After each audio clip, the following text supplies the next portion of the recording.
ستړی مشه نازولو. د پښتنو په وطن کې بیا یو لوبه ګرمه ده او دغه لوبه د اقتدار ده، د وزارت اعلی د عالم پسې ده او سید عالم پسې ده.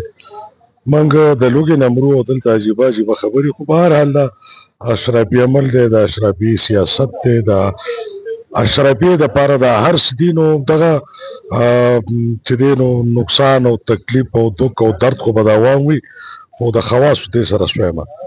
تازه ترین صورتحال چې په خیبر پښتونخوا کې د علي امین ګنډاپور د استعفا نه پس څه صورتحال دی او څوک ممکنه وزیر اعلی جوړیږي. نو سراج عارف چې زمونږ یو ډیر ښه صحافي ملګری دی، دوست دی او په دې څیزونو نظر ساتي، نو هم سره موجود دی، هغه سره خبره کو. اول خو یو جهان مننه چې تا ماله وخت راکړه. څه روان دي دا ډرامه چې کوم دی ورته ووایو که نه، دا ډېر وخت نه راوړي. عمران علي امین ګنډاپور چې کله شپږ میاشتې یادوي چې ما شپږ میاشتې پس باني پي ټي آی سره ملاقات وکړو. د ملاقات نه پس هغه ډېر مطمئن و، راتلو سره یې دوه وزیران چې کوم دي نو هغه لرې کړ، هغوی په استعفاګانو مجبوره کړل. یو عاقب الله خان او بل چې کوم دی د تعلیم وزیر فیصل خان ترکی. دا لرې که لوبه ګرمه شوه، سیاسي لوبه ګرمه شوه. پارټۍ کې دننه مخکې نه اختلافات بیا هم اختلافات پیدا شو، بلکې اختلافات چې کوم دی هغه نور سیوا شو. خو بیا په دې پوه نه یو چې دا بیا څنګه باني پي ټي آی سره چا ملاقات وکړو، څه وشو څه ونه شو.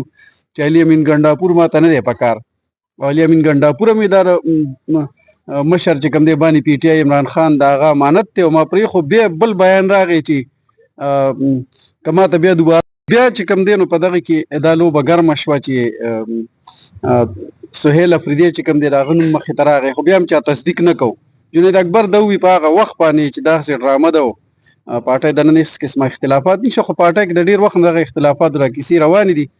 کله چې د سینټ انتخاباتو نو په هغې کې کسان داسې عرفان سلیم او دوه درې کسان نور چې هغې وي چې موږ خپل کاغذونه واپس نه کړو. سراج عارف دا خو ټیک ده، پارټۍ دننه اختلافات او هغه ټول څیزونه.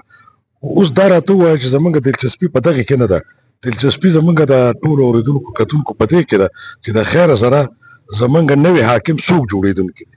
سهیل افریدي نوم چې کوم دی نو هغه دې وخت کې روان دی چې سهیل افریدي چې کوم دی. بعض ذرایع دا وایي چې سهیل افریدي باندې څه تحفظات دي چې دی چې کوم هغه هغه سهیل افریدي نامه خو چې دی نو د باني صاحب د طرف نه راغله او پارټي ده. اوس ګورو پارټۍ کې خلک هم ممبران هم آزاد شو، خو دې نه علاوه اپوزیشن خو همداسې نه ناست که نه. څه خبرې کېږي اپوزیشن دا دی چې نن چې کوم اجلاس وشو نو په هغه اجلاس کې باقاعده دا فیصله وشوه چې د سهیل افریدي نوم چې کوم دی دا فاینل شي. بلکې اپوزیشن دومره سیټونه شته نه چې هغه مخالفت هم کړي، نو بیا هم د پي ټي آی سیټونه ډېر زیات دي نو هغه به یې ګټي. خامخا به وزیر اعلی د پي ټي آی راځي. نن چې کوم گورنر ته استعفا میلاو شو نو گورنر تېره شپه وزیر اعلی چې ما ته استعفا لیږلې ده، خو گورنر انکاري شو چې نه دا دروغ دي او زه ضروري میټینګ دپاره لاړم اسلام آباد ته، بیا چې راشم بیا به ګورو. نن دغه استعفا گورنر هاوس ذرایع چې کوم دي بلکې ترجمان دا تصدیق وکړو چې استعفا میلاو شوې ده، او گورنر دا وایي چې قانوني اړخونه یې ګورو، د هغې نه پس په دې باندې فیصله کیږي او دغه فیصلې نه پس به د وزیر اعلی استعفا چې کوم دی دا منظورولی شي. دې نه پس به بیا کابینه چې کوم دی هغه به تحلیل شي او نوې وزیر اعلی به راځي. خو سره په خپل ژبه نه بالکل ټیک وایي. خبره دا ده چې عددي اکثریت خو چې دی نه هغه د پی ټي آی شته په صوبایي اسمبلی کې.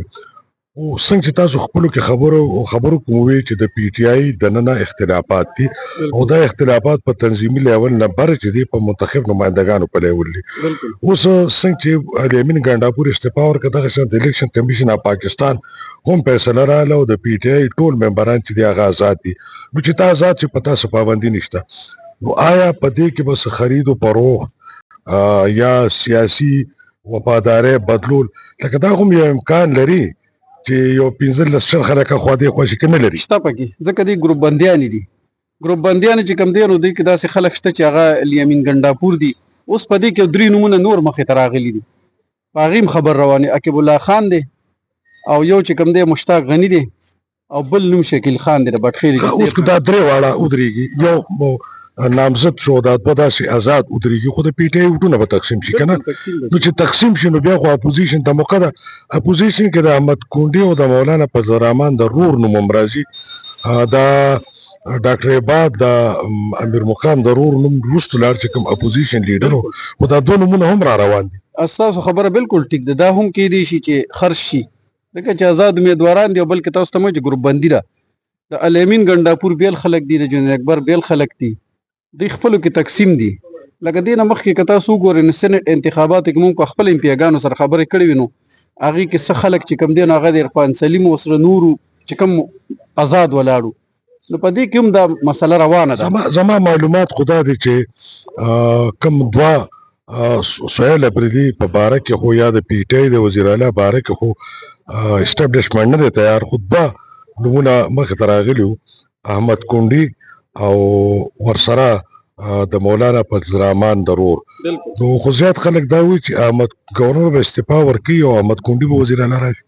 نو په دې کې هم شک نشته دا خبره هم کېدی شي ځکه چې که اپوزیشن او د حکومتي اراکین د حکومتي اراکین خپلو کې تقسیم شو او دې خوراله شل دیر شو ته دې خوراله نو بس بیا خو به خامخا اپوزیشن په ډاکټر عباد باندې متفق کیږي که په احمد کونډي به متفق کیږي که د مولانا صاحب پر اور ستاسو خیال دې کې ډاکټر عباد چې کوم دی هغه په ټاپ دی دا کېدی شي ځکه چې هغه سره د مرکز سپورټ دی د مرکز سپورټ چې کوم هغه بیا ډیر مضبوط دی د مرکز سپورټ خدا سي دي چې گورنر صاحب هم د مرکز دی او مرکز کمیټه دا کېدی شي خو لکه پیسو لګول ولا خلک دي خلک ته دا وایي چې چا پیسې ولګولې لکه ستاسو وړومبۍ خبره چې تاسو څنګه سټارټ واغسته چې لوبه ګرمه ده عوام څه کوي خو د هغې خپل یو سیاسي جنګ شروع دی نو همدغه مسله ده د مسلم لیګ نوم خو دومره روټونه نشته ډېره مننه داسې کار دی نازولو چې لوبه خو ګرمه ده جوړ ټول خرید و فروغ به کېږي خو سراجاري په زورور سړی دی صحابي دی